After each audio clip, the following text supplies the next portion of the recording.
Pemirsa, Andra Soni dan Ahmad Dimyati hari ini akan resmi ditetapkan sebagai pasangan gubernur dan wakil gubernur terpilih Banten. Lalu sebenarnya apa saja yang jadi PR pasangan terpilih ini? Kami akan bahas lengkapnya bersama pengamat politik Adi Prayitno. Mas Adi, selamat siang Mas Adi.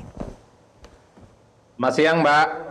Oke, Mas Adi, kalau kita lihat di Banten ini, Airin itu kan tidak bisa lepas dari yang namanya representasi seorang Ratu Atut. Banyak yang mengatakan opininya adalah dengan menangnya Andra Soni ini berarti mengalahkan representasi Ratu Atut, sudah ditinggalkan di Banten. Menurut Anda analisa semacam itu apakah memang benar adanya? Ya, saya kira saya termasuk yang setuju dan cukup mengamini dengan kekalahan Airin Rahmidiani di Pilgub Banten. Ini menjadi penanda runtuhnya politik dinastinya Atut di Banten, Mbak. Jadi sekali lagi wajah Airin itu adalah wajah kekuatan politik yang saya kira itu adalah replika dari politiknya Ratu Atut yang saya kira sejak Banten berdiri sampai pilkada kemarin itu masih cukup dominan dan cukup signifikan. Jadi tidak mengherankan ketika dalam pilkada kali ini Ahrin kalah dari Dimyati dan kemudian Andra Soni itu kan dianggap sebagai kabar baik terutama bagi kelompok-kelompok aktivis pro demokrasi yang memang sejak lama itu sangat anti terkait dengan politik dinasti. Bukan hanya di Pilgub yang kalah, tapi keluarga Atut itu kan di sejumlah tempat yang ikut pilkada juga tumbang. Misalnya di Kabupaten Serang yang diikuti oleh Andika Hazrumi, anaknya Atut yang notabene-nya adalah iparnya dari Airin juga tumbang dalam pilkada. Ini kan menjadi sinyalmen yang cukup kuat bahwa secara gradual, secara perlahan, dinasti politik Atut sejak 2024 ini tak lagi signifikan dan tak lagi kuat dan digantikan oleh kekuatan-kekuatan politik yang baru, yaitu kekuatan politik yang dimiliki oleh Gerindra dan kekuatan politik yang kemudian disimbolisasi sebagai pemenang Andra Soni dan Dimyati. Saya kira di situ nggak ada bantahan apapun. Bahkan sebenarnya tanda-tanda bahwa politik dinasti Atut itu tidak terlampau kuat, ini kan terjadi pada pilgub sebelumnya. Karena dalam pilgub sebelumnya kita tahu bahwa yang jadi gubernur itu adalah Wahidin Halim. Saat itu Wahidin Halim bukan kader partai manapun sebelum bergabung dengan Nasdem dan wakilnya itu hanya adalah Andika Hazrumi. Artinya apa? Sebelum pilkada di 2024 sebenarnya posisi politik dinastinya Atut itu tak lagi sekuat periode-periode sebelumnya ketika Atut itu menjadi gubernur. Oleh karena itu sebenarnya tanda-tanda ketidakkuatan bagaimana dinasti Atut itu sebenarnya sudah mulai terbaca sejak Pilgub Banten sebelumnya ketika Wahidin Halim itu jadi gubernur dan kekuatan politik Atut hanya menjadi wakil saat itu. Itu adalah tanda-tanda alam yang sebenarnya secara perlahan kita saksikan. Makanya tidak mengherankan ketika dalam pilkada kali ini yang dilaksanakan bulan November kemarin, Airin itu kalah, itu menjadi sinyalmen tanda alam. Kekuatan politik dinasti Atut di Banten itu sudah wassalam dan tak lagi sekuat seperti yang dulu kalah. Oke, jadi sebenarnya sudah ada tanda-tandanya sejak pilkada sebelumnya, tapi semakin terbenarkan karena Airin kemarin kalah dalam pilkada Banten. Nah, Mas Adi, pada saat sudah terpilih Andra Soni Dimyati ini nanti untuk kedepannya, bagaimana sebenarnya Anda melihat dukungan DPRD di sana untuk pemerintahan Andra Soni ke depan? Ya saya kira secara politik ya, saya membaca pertama ada tarikan politik yang disebut dengan Kim dan Kim Plus. Kalau kita membaca komposisi politik dalam pilkada Banten kali ini kan yang tidak berkoalisi dengan Andra Soni dan Dimyati hanya PDIP dan kemudian Golkar. Jadi di luar itu saya kira secara aklamatif partai-partai di luar PDIP dan Golkar pastinya akan tegak lurus memberikan dukungan secara total kepada Andra Soni dan Dimyati. Bahkan saya termasuk yang meyakini kalau melihat Golkar hal ini, sekalipun mengusung Airin sebagai kandidat gubernur, kalau bicara tentang pileg, kalau bicara tentang support politiknya, saya yang sangat meyakini bahwa Golkar pun di Banten itu akan memberikan dukungan total kepada Andra Soni. Itu yang saya kira bahwa dalam banyak hal Andra Soni dan Dimyati ini memiliki bekal politik yang cukup luar biasa. Karena nyaris tak ada partai politik yang menurut saya akan jadi oposisi, yang akan melakukan resistensi dan kelompok check and balances, tapi semuanya ingin berkolaborasi, semuanya ingin bekerjasama, semuanya ingin gotong royong bahu-membahu bagaimana Andra Soni dan Dimyati sebagai gubernur yang kemudian mampu menerjemahkan semua visi, semua keinginan dan janji-janji politiknya sebagai gubernur Banten untuk 5 tahun yang akan datang.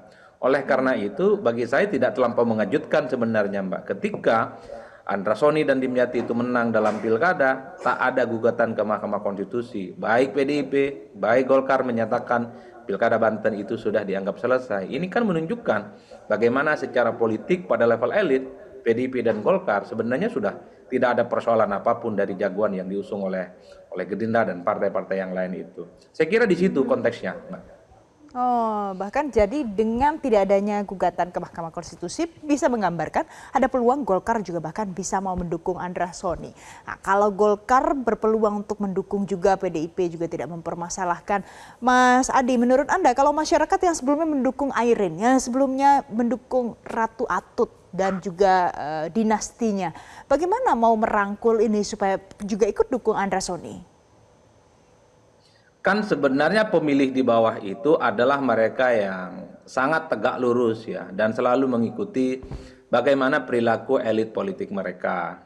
Kalau PDIP dan kemudian Golkar misalnya resisten menjadi oposisi dan melakukan check and balances, ya saya kira para pemilihnya Airin dan kemudian Ade Sumardi itu juga akan melakukan sikap-sikap yang juga kritis.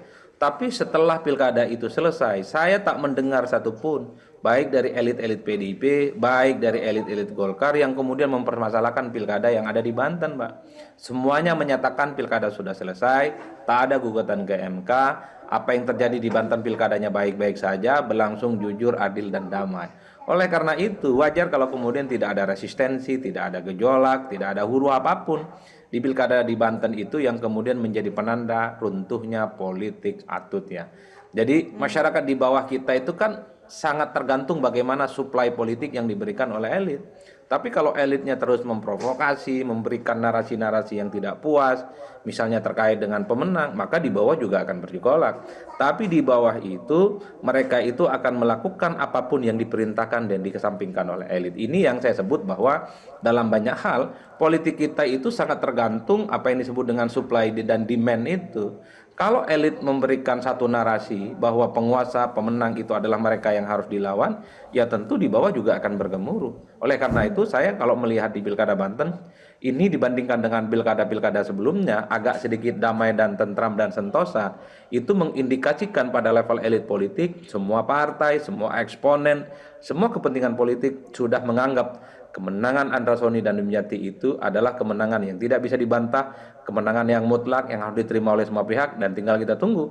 Hari ini KPU Banten akan menetapkan bahwa Andra Soni dan Dimyati sebagai pemenang Pilkada Banten 2024. Oke, jadi grassroots akan berpedoman pada elit politik. Itu juga menentukan nanti bagaimana legitimasi pemimpin yang terpilih kali ini. Mas Adi, satu lagi, kalau seandainya kita lihat dari pemerintahan sebelumnya yang menjabat selama ini di Banten, kemudian akan diambil alih oleh Andra Soni Dimyati, apa pekerjaan rumah yang paling signifikan yang harus dikerjakan lebih dulu, Mas?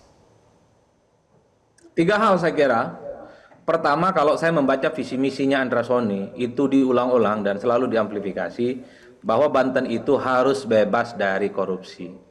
Jadi kita tahu selama ini memang Banten itu kan dianggap sebagai red zone, jadi zona merah dalam pemberantasan korupsi.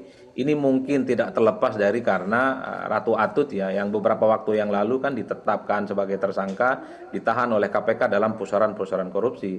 Dan korupsinya kan dinilai cukup signifikan dan merugikan Banten secara umum. Itu yang menurut saya menjadi PR penting pada Andra Soni dan Dimyati, dan itu sesuai dengan visi misi dan janji politiknya bahwa di semua level dari provinsi, kabupaten, kota, RT, RW, di tingkat desa, saya kira tak ada lagi cerita bahwa potensi-potensi kerugian yang merugikan uang negara itu terjadi di Banten, Mbak. Nah, yang kedua harus kita akui, persoalan yang paling penting di Banten itu adalah persoalan pengangguran.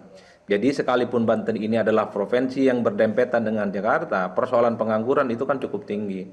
Dan bahkan siapapun gubernur sebelum-sebelumnya, persoalan pengangguran itu tidak bisa dihilangkan secara signifikan. Justru di Banten dari tahun ke tahun indeks penganggurannya itu kan selalu bertambah sekalipun tidak terlampau banyak. Nah, yang ketiga, bagaimana menghilangkan kemiskinan. Itu yang paling penting. Bagaimana kemiskinan-kemiskinan di Banten sebagai salah satu provinsi yang menjadi penyangga utama Jakarta, tentu saja ternyata tingkat kemiskinannya juga merupakan yang terbesar di seluruh Indonesia. Tiga Baik. hal ini yang kalau saya hitung rata-rata secara umum menjadi program prioritas yang mestinya harus sudah mulai gaspol dilakukan oleh Andra Soni dan Dimyati. Kalau Baik. tiga hal ini yang kemudian dipenuhi, saya kira secara perlahan persoalan-persoalan Banten itu sudah mulai diiris satu persatu. Termasuk kalau Baik. mau jujur ya, yang kalau mau ditambahkan nih yang keempat adalah pembangunan infrastruktur yang merata. Karena kalau kita melihat Banten itu kan yang maju cuma Tangerang Selatan, Ciputat, Bintaro, kemudian BSD, kemudian Pamulang gitu ya. Mungkin di tempat yang lain Oke. adalah di Kota Tangerang, tapi misalnya di Kabupaten Lebak, di Kabupaten Pandeglang, Baik. itu infrastrukturnya dalam banyak hal itu berbeda secara total. Harus diperhatikan juga Karenanya ya Mas empat Adi bidang ya. ini yang menurut saya menjadi prioritas bagi Andra Soni dan Dimyati. Oke, jadi itu tadi catatan dari Mas Adi Prayitno, ditambah dengan permasalahan pembangunan infrastruktur harus merata di Banten. Mas Adi, terima kasih untuk analisanya siang hari ini di Metro Siang. Terima kasih Mas Adi Prayitno. Jelajahi cara baru mendapatkan informasi. Download Metro TV Extend sekarang.